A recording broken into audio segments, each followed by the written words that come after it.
Um, my name is Robert Zell, in case no one knows who I am. I'd just like to thank everybody for coming out tonight. I was completely moved by the readers we heard from earlier. And if I could, before I'm on the clock, I would like to just take a moment of silence for us to acknowledge all the pain and suffering in the world. And that's, I think, why we're here.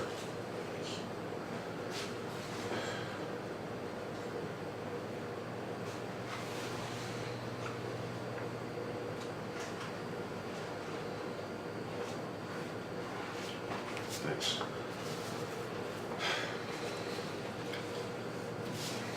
This first poem I'm reading is called Celtic Causeway. When I look into your eyes, I get lost in your emerald isles. The distance between us disappears, and I never want to let go. But then I blink and thought intrudes, reminding me we live life as islands, striving to be connected. And then I go back and see we are both virgins to intimacy. We try to resist blinking and feel we're thinking and think we're feeling. Oh, how we are intertwined. Intricate knots we've tied no longer need to be binding.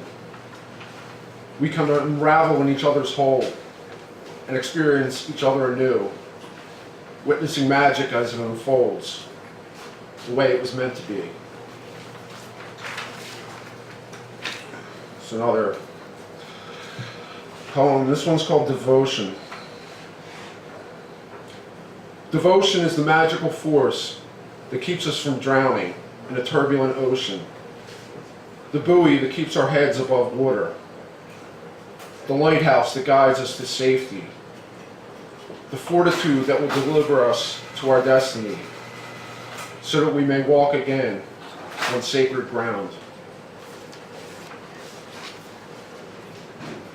This next poem is about the neighborhood in Philadelphia I grew up in as a teenager. And there's a special spot in the park where I took the photograph on the cover of my book. And this is kind of the story of what happened that day. I was bringing my dog back to a place I hadn't been in years, and I brought my camera. So I'll just read it. Overbrook. Just off City Avenue, a level below the street traffic, at the foot of the 66th Street hump, there lies a field of memories. In the clearing reside countless grade school touchdowns, the tracks of Monster, then Panzer, two Rottweilers who pounced after and jawed tooth-dimpled frisbees and slippery, slobbery tennis balls, volleyed between a former love and myself, playthings that were never returned directly without much coaxing.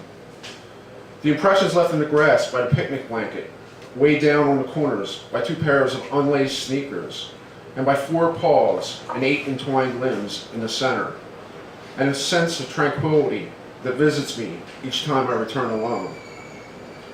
The path by which I arrived here began at Papa Playground, shifted to the adjacent tennis courts, now a community garden, then cobbled down along the creek and up to the face of a cliff, where I once spray painted my name as an adolescent, ascending to Lotus Road through all the trails carved into me, further up to the dog patch and down, finally divining Sherwood Road, directly across from where I'm standing, before being nudged along by my eager mutt wagging his tail, nosing down a descending walkway, towing me towards the babbling brook. Revisiting my old haunts on that side of the divide stirs up ghosts of myself and painful moments best left buried beneath the overgrowth, covering up those well-worn tracks I traveled leading to nowhere. But I find relief in the fact that my graffiti was effaced by the years that passed, so my name associated with that past no longer persists. However, this one refuge in the park brings me back into focus, and today I brought my camera to capture its spirit and to share it with radar for the first time. As I move ahead, I realize the bridge which once connected this side to that side has crumbled into the creek. I can't carry my baggage and a dog across me, with me, held under my arm like a football.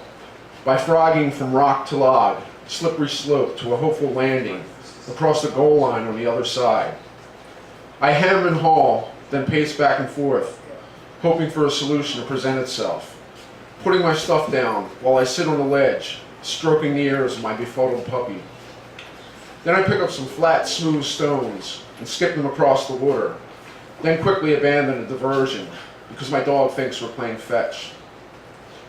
Finally, I just accept I can't go back to the familiar place I cherish, so I snap some photographs, taking home mementos to remind me of where I've been.